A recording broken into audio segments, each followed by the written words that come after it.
Assalamualaikum warahmatullahi wabarakatuh. Kami dari kelompok 1 akan mempresentasikan tentang alat ukur bising untuk mata kuliah instrumentasi fisika. Baik, nama anggotanya yang pertama ada Ahmad Nuril Ihsanul Mutakin, lalu ada Ajeng Amelia Nurul Fadilah, Ajeng Nadila Andini, dan saya sendiri Andita Galuh Pramita Farhana.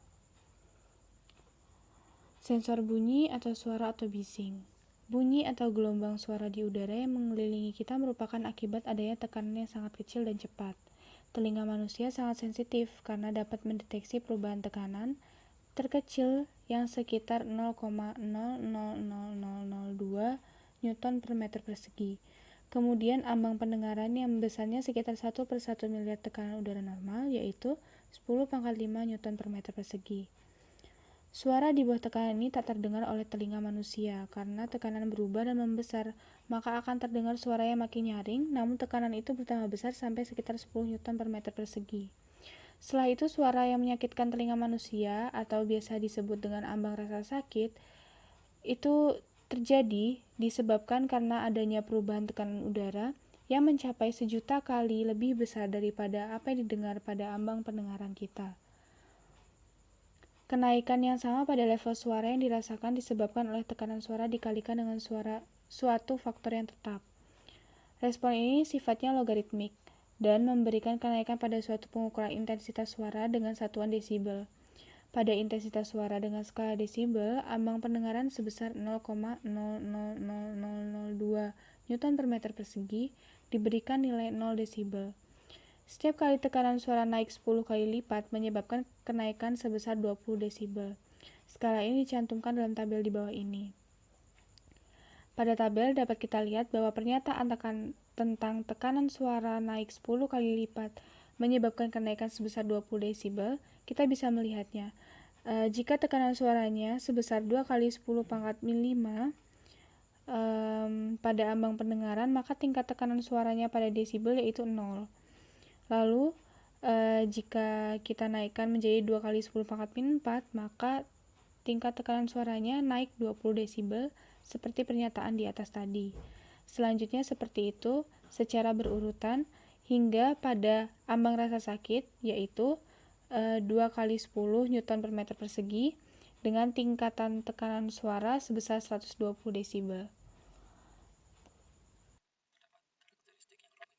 Yang harus dimasukkan dalam perhitungan karakteristik apa. Jadi ada yang dinamakan karakteristik itu ialah respon frekuensi, yang mana pada telinga manusia normal itu mampu melakukan respon frekuensi yang dalam suatu daerah hanya nilainya itu sebesar 12 sampai 16 Hz. Tapi dari respon ini berbeda-beda untuk setiap individunya dan juga dipengaruhi oleh faktor umur. Semakin bertambahnya usia manusia, telinga akan berkurang kepekaannya untuk frekuensi suara yang lebih tinggi. Walau bagaimanapun, telinga normal di sini kepekaannya akan berkurang untuk frekuensi tertinggi. Frekuensi suara setinggi 3 kHz. Nah, alat ukur bunyi komersial memasukkan hal ini dalam perhitungan sehingga respon frekuensi serupa dengan telinga manusia seperti itu. Kemudian yang selanjutnya adalah jadi setelah 6 langkah yang kita lakukan, setelah melakukan pembesaran 10 kali dari tekanan suara yang sebelumnya, kita dapat mencapai 120 desibel yang merupakan ambang dari rasa sakit.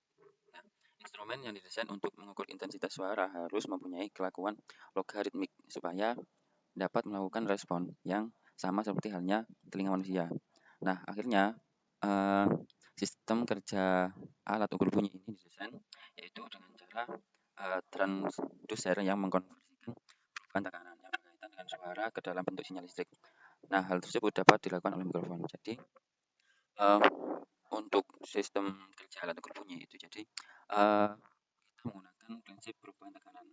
Nah, di sini suara itu akan berbentuk sesuai dengan sinyal listrik. Nah, hal itu dilakukan oleh siapa? Hal itu dilakukan oleh mikrofon, seperti itu. Mikrofon adalah transducer elektromekanis yang mengubah perubahan-perubahan dalam tekanan udara menjadi perubahan-perubahan yang sesuai dalam sinyal listrik. Sinyal mikrofon diumpankan ke dalam penguat elektronik yang menghasilkan penguat sinyal dari frekuensi 1 kHz sampai frekuensi 4 kHz, seperti halnya telinga manusia. Skala yang dihasilkan dikalibrasikan dalam dBA. Mic condenser adalah sebuah alat yang berfungsi sebagai sensor suara untuk mengubah besaran fisik bunyi menjadi besaran listrik, tegangan.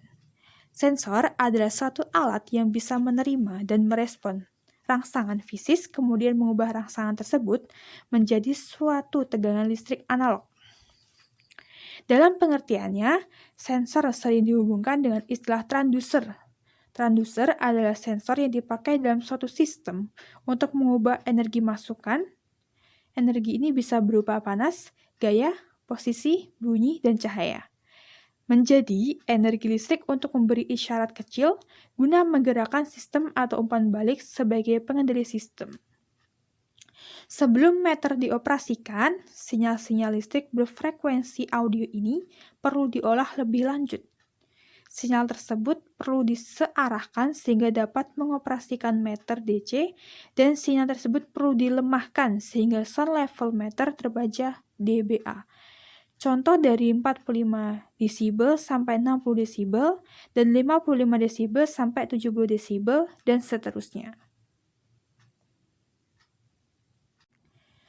Secara umum, prinsip kerja sound level meter seperti pada gambar berikut ini. Dari awalnya mikrofon, lalu ke penguat, lalu ke penyarah, dan selanjutnya ke peraga.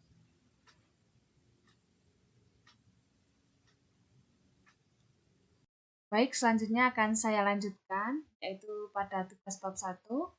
Rancang alat pengukur bunyi analog. Ini secara skema elektronik, boleh menggunakan software workbench atau yang lain, dan jelaskan atau uraikan secara jelas, mulai dari inputnya dan outputnya. Jadi ini adalah rangkaiannya. Saya akan menjelaskan sedikit. Jadi pada input, suara akan masuk melalui mikrofon yang terhubung dengan baterai 9 volt. Ini. Kemudian suara akan masuk melewati beberapa hambatan dan kapasitor. Suara masuk ke dalam hambatan R1 dan kapasitor C1, yang kemudian hambatan R1 membawa suara menuju R2 yang dirangkai secara seri dan dilanjutkan ke hambatan R3 dan kapasitor C2 yang kemudian menuju ke hambatan R4 dan kapasitor C3. Kemudian diteruskan menuju IC dan selanjutnya ke dioda secara langsung. Setelah suara berada dalam dioda, maka suara akan terbaca pada analog multimeter. Kemudian akan terbaca berapa kuat arus yang mengalir sebagai output. Begitulah penjelasan dari kelompok kami. Kurang lebihnya mohon maaf. Wassalamualaikum warahmatullahi wabarakatuh.